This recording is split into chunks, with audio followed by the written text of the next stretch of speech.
you. Thanks for joining. My name is Lee Beanstalk. I'm the CEO of DocGo. We're traded on NASDAQ.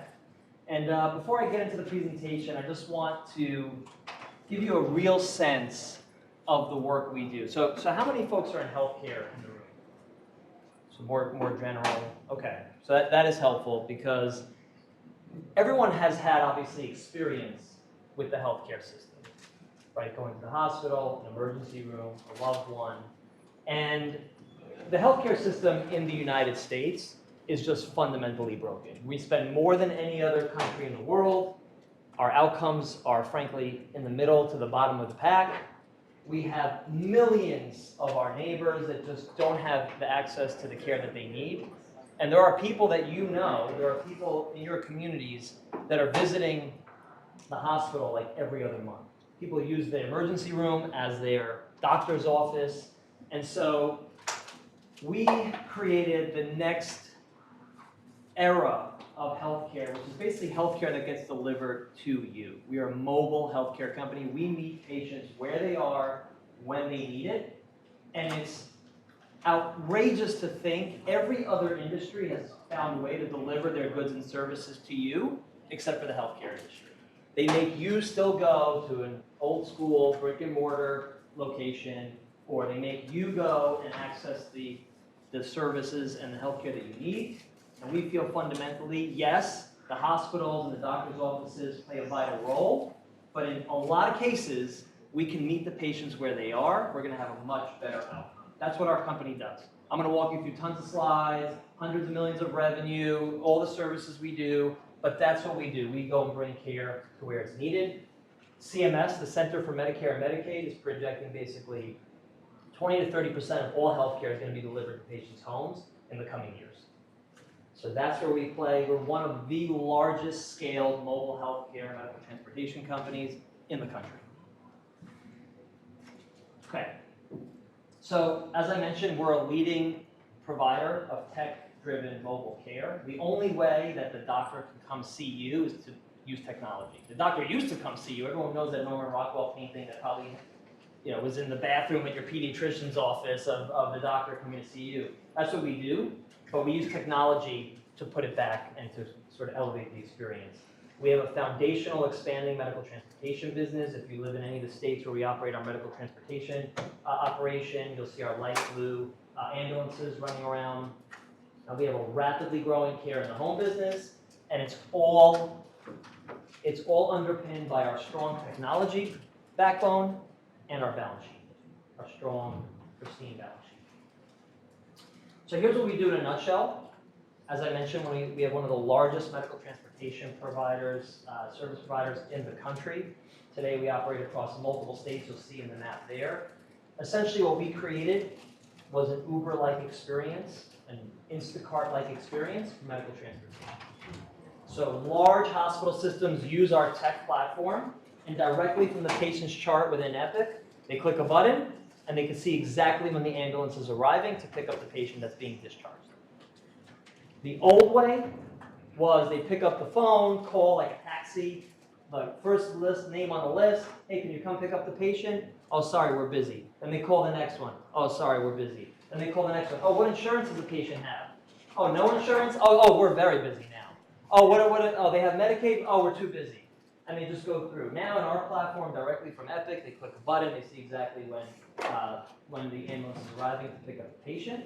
And that is a profound experience change from what discharging nurses at all the large hospital systems, and those are some of the logos we work with today, Mount Sinai, Jefferson, HCA, we work with the NHS in the UK, New York City Health and Hospitals, all using our software to manage the patient flow, all integrated with Epic, which is very, very hard to do, as you all know. And Epic is the EHR, the patient health record that is the predominant EHR in hospital systems, and we integrated with them. And when they click that button, they know when we're arriving. Housekeeping knows when to make up that bed for the next patient, and intake knows that that bed is now available so that they can assign it to the next patient. All integrated, and again, that's a very big differentiation for us. So we took that platform, and we're providing medical transportation this year for 700,000 patients on our platform And we said, what else can we do with this mobile fleet that we have? 1,000 vehicles, thousands of clinicians out in the field every day, but we could actually go bring medical care to patients' homes as well. So we have a 50-state licensed medical practice that can go and deliver health care into patients' homes where and when they need it. These are patients that are bedbound. These are patients that are chronically ill. These are patients that can't get an appointment at the traditional brick and mortar facility. These are the patients that are costing the insurance companies a fortune. These are the patients that, frankly, are not getting the care they need, and they're ending up in the hospital over and over and over again. Nobody wants to be in the hospital over and over again, and the insurance companies really don't want you to be in the hospital over and over again. That's where the bills are the biggest. So we help bring care, preventative care services. We close over 40 different care gaps in patients' homes. Insurance companies give us the list of these patients. We engage them, we schedule them, we go and see them in their homes, and we close those care gaps. Things like bone density screening for osteoporosis patients, colon cancer screening, diabetic retinal exams for patients that have diabetes. We do annual wellness visits. We're one of the largest providers of vaccinations to children. We're part of the Vaccines for Children program. We will go visit in patients' homes 150,000 patients this year. And then when we're not delivering you to care or transporting you, providing medical transportation, and then when we're not going to see you in your home to provide you with medical care, we do remote monitoring as well. We're monitoring your care from afar. And so today we monitor over 50,000 patients, primarily cardiac patients, with implantable loop recorders, pacemakers, and we get their readings, and when we see when their heart rhythm is concerning, we're coordinating with their cardiologist and we're contacting that patient and we make sure they get the care they need. This is what we do. We provide care for you when we're not with you, we bring care to you when you need it, and then of course we'll transport you to and from care when you need it. This platform is a foundational change in the healthcare space where everybody's trying to get you to come into their clinic. We bring the doctor's office to your living room. And that's basically what we're building. As I mentioned, we operate in 31 states and the UK today with physical infrastructure, what I call boots on the ground. And we also provide a telehealth practice where we'll provide 1 million telehealth visits in all 50 states. We have thousands of clinical staff, 1,000 vehicles, and since we started the company, we've seen 10 million patients. So, and the patients love it. Turns out when you go and meet the patients where they are, turns out when you go and bring care to them, turns out when you provide an incredibly convenient, tech-forward experience, what do you know? The patients love it. We have a 92 Net Promoter Score from our patients. So we're very proud of this. We have huge, big name brand customers, huge scale, and now it's going to be about that next phase of growth for the company and basically bringing it to more and more patients as we go. This is the crux of the company. So I like to put this slide up front because people will say, well, Lee, that sounds amazing. What's going on with the stock? Yeah, what is going on with the stock? So this is an important slide. So you'll see here our medical transportation revenues in the dark blue, our care in the home revenues and remote monitoring revenues in the light blue, and you'll notice a gray bar there that tells you how much there was additional revenues in the past where we were providing services for COVID. We were providing services for the migrant and asylum seeker crisis that hit New York City. And we had a very well-publicized $500 million contract to provide the medical care and wraparound services for the migrants that were arriving in New York. That became very politicized. That overtook the whole narrative of the company. That created a lot of overhang on the company. And that's why I like to show this slide, which really outlines, yes, that revenue's been there. We have some tough year-over-year comps because we're not doing that work anymore. We really have focused the company, since I became CEO 2 years ago, focused the company on this evergreen, longitudinal preventive care in the home, medical transportation platform, really doubling down on that tremendous asset and tech platform that we have, and moving away from some of these crisis-related emergency response style contracts that are here. We're there to help, but then they're not there the next year. And so we will continue to help. We're a healthcare company. When the crisis hits, but we'll report on those revenues separately and we'll break those out, going forward, so investors can get a much clearer perspective of the company and really the evergreen business that we're growing with insurance companies, with the hospital systems that are our customers. But that gray bar was the cloud on top of the company. In addition, all the while we've been growing the base business exceptionally well. As you see there, in 2021, we had less than $100 million of revenue in our core base business, and next year we guided to 280 to 300 million. So significant growth over the course of that 5 years.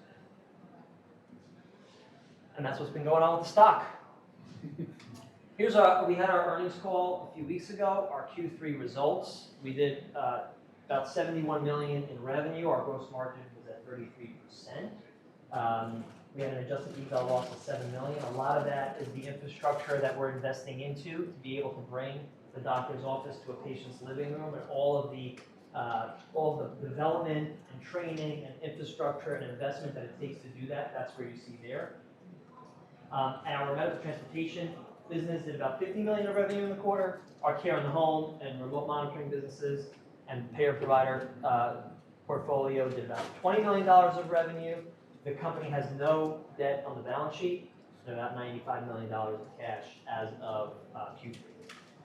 So we've been managing the company really well. We've been investing in the capabilities of the company. The customers love it, the patients love it, and we see it continuing to progress in the financials as well.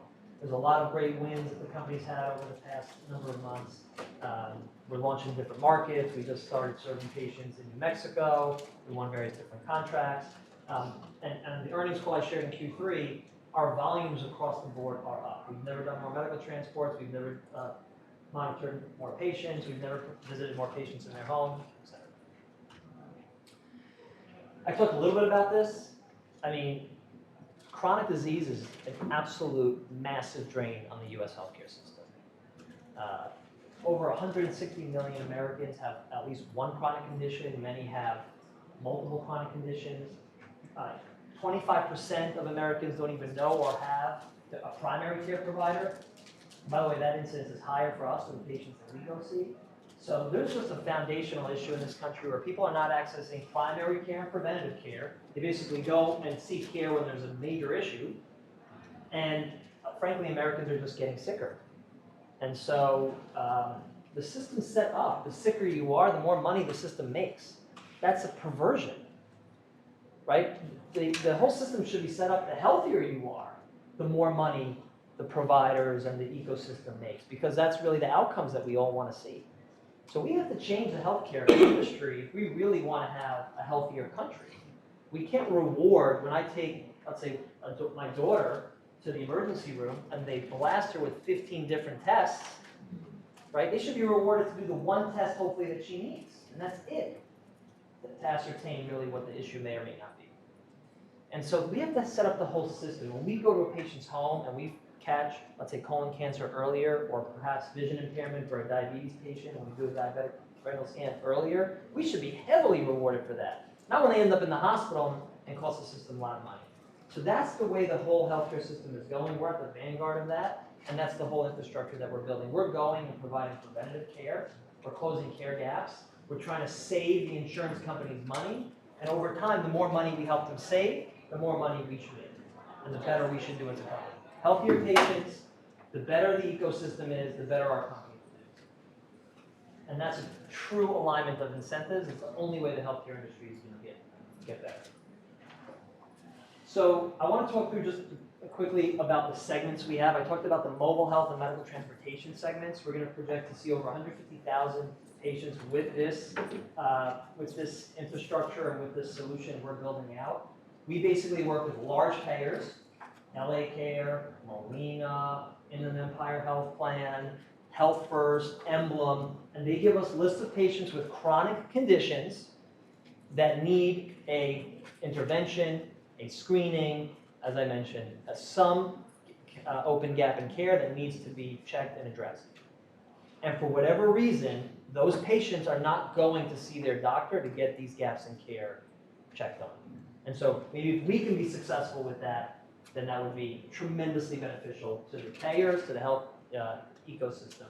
And so when we started doing this about 2 years ago, we had one payer that gave us like a list of 70,000 patients. We thought, wow, how are we going to get to all these patients? Today, we're working with all these payers on the list here.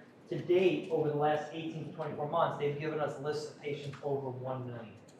So that's how much infrastructure we're building out to engage all these patients and go see them and hopefully close their gaps in care. And the patients absolutely love it. The plans are loving it. I mentioned we expanded to New Mexico. We expanded to New Mexico because the plan, the national plan we're working with in California said, oh, we also need help in New Mexico. Can you go there? Yes, we can. We're licensed in all 50 states. We built out that whole infrastructure to be able to do that. That tells us we're onto something. When one health plan says, you're helping us so much in California, can you go now to New Mexico, and these other 3 states hopefully, then you know that this is something that the ecosystem really, really needs. It's a huge market. Everybody across this entire conference is going to tell you they're going after gigantic markets, but you can understand, right? It's the healthcare industry, and frankly, it's a huge percentage of the healthcare industry, and so it is a very, very large, multi-$100 billion market. Here's how we do it. You can't possibly send a doctor or an advanced clinician to the home. There's too much drive time, there's too much lag time. Sometimes you show up, the patient's not there. You can't have this incredibly expensive, scarce resource going door to door like it used to be 100 years ago. And so what we do is we use technology to solve that. What we do is we send a medical assistant, a licensed practical nurse in one of our cars with all the equipment that he or she may need to diagnose on site, be the hands, eyes, and ears in the patient's home. And that mobile provider in the home is being directed by the advanced provider on telehealth.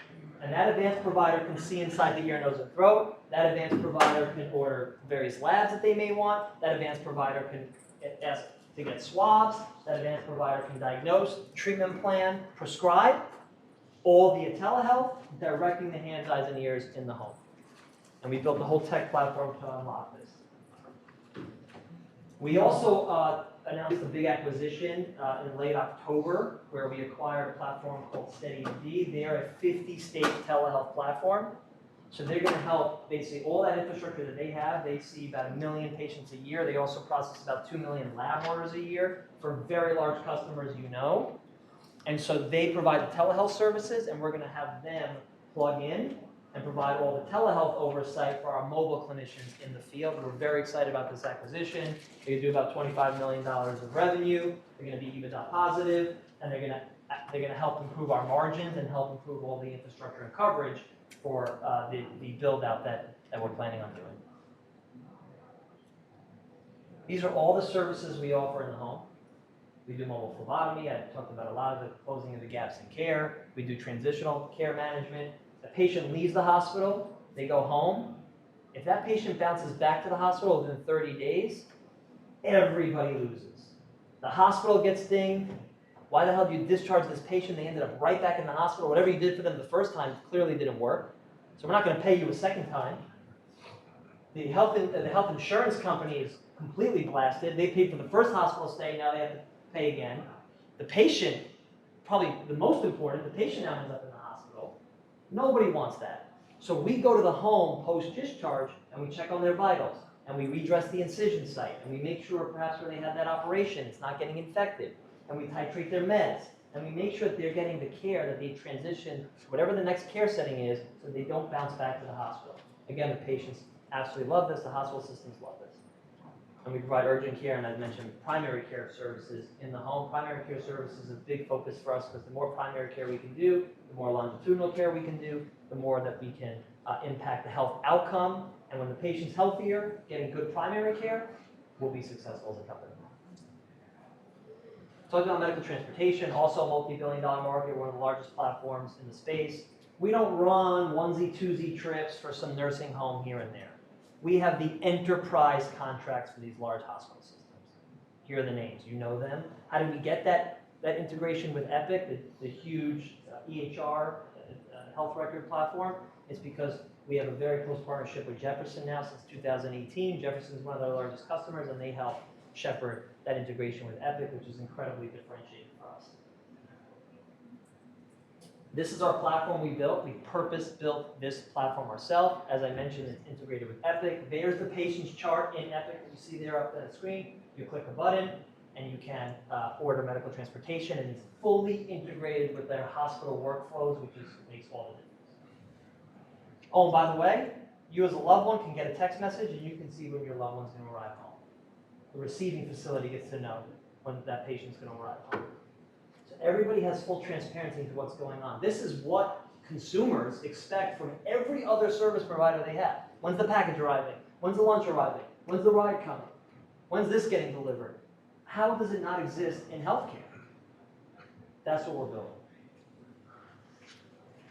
These are some of the volumes I talked about. The presentation will be up on our investor relations website, you can see, but we've had significant growth on the volumes. This is what we're focused on.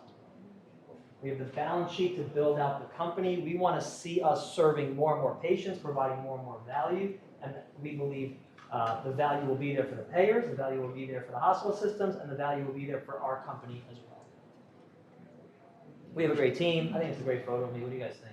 We have a great team. If you're in the healthcare space, you know Dr. Klasko. He was the CEO of Jefferson. He's now the chairman of our board. He's also an executive president of General Catalyst. We have a great team. I hope you get to meet lots more of us. But we're really proud of the team we're building out. We really feel like our vertical integration is a big time moat from a competitive advantage perspective. It's all our stuff. It's our tech platform. It's our purpose-built fleet. It's our lab license. It's our clinical practice group. It's our clinicians. It's our managed care credentials, all integrated into one, so we can provide a seamless experience for the patient. It's not easy to do this. I know there'll be a question about competitors. Here's some of the names. Some of them you may know. If you're in the healthcare space, some of them you may know others. Some of them are upstarts. There's no one company. There are companies that do pieces of what we do. There's no one company we believe that put it all together the way we're endeavoring to put it all together and have put it all together. Here's how we're going to drive the growth. I think we're just scratching the surface with the customers we have. I mean, the contracts, the names you saw up there, if you're in the healthcare space, or if not, I mean, the hospital systems you saw up there, those name brands, we could be doing more with them, a lot more. We have tremendous existing customers on the payer side. We could be doing more with them, other markets, more patients. And our whole growth driver is going to be to help reduce hospitalizations, get to patients that no one else is getting to, and lower the total cost of care so that the system becomes more healthy as well. As patients become more healthy, the system will become more healthy, and our company will be healthier and healthier as well. And we have a big pipeline. We're excited about our pipeline. We're dealing with lots of different insurance companies, hospital systems in the markets we do business in, and markets that we're looking to grow into. And we've also been pretty adept at doing M&A. I shared one of the acquisitions we've done, but over the years, we've done some successful M&A, tuck-in M&A that's been very accretive to the company, and we have the balance sheet to continue doing that. Okay, so here's the key takeaways. We've got a strong balance sheet. 1 minute.